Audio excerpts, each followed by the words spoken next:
অনেক দিন পরে ছেলেটা আবদার করেছে যে চিকেন চাপ খাবে, এজন্য দুপুরবেলায় আমি 4 টুকরা চিকেন সরিয়ে রেখেছিলাম যাতে ওকে সুন্দর করে আমি চাপ তৈরি করে দিতে পারি।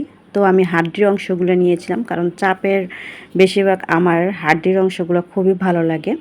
তো যাই হোক, থেতলিয়ে তারপরে ঘরে যে উপকরণ ছিল বা মশলাপাতি ছিল তা দিয়েই সুন্দর করে করে নিয়েছি, ম্যারিনেট করে রেখেছি। তারপর সন্ধ্যার দিকে সুন্দর করে যে ভেজে নেব। এখন 4 পিস নিয়েছি আমাদের 3 জনের জন্য।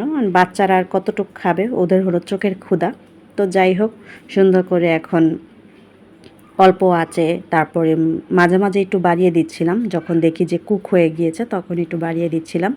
তো এরকম করে সুন্দর করে চিকেন চাপ তৈরি করে নিচ্ছি। তো চিকেন চাপ যেহেতু তৈরি করেছি, চিকেন চাপের সাথে কিন্তু নান, রুটি বা পরোটা এরকম কিছু ভালো লাগে। তো সেগুলোর আয়োজন আর আমি করিনি, কারণ বাচ্চারা খায় না না খায় ঠিক নেই। যেহেতু আবদার করেছে, একটু সামনে দিয়েই দেখি খায় কিনা, এজন্য আর কি। তো এই সিম্পলভাবে আমি সুন্দর করে ওদেরকে পরিবেশন করেছি, ওরাও খুব মজা করে খেয়েছে। পরবর্তীতে বলেছে যে আমাকে আরও ভালোভাবে সুন্দর করে রান্না করে দিবা। তো ভালো লাগলে জানাবেন। আল্লাহ হাফেজ।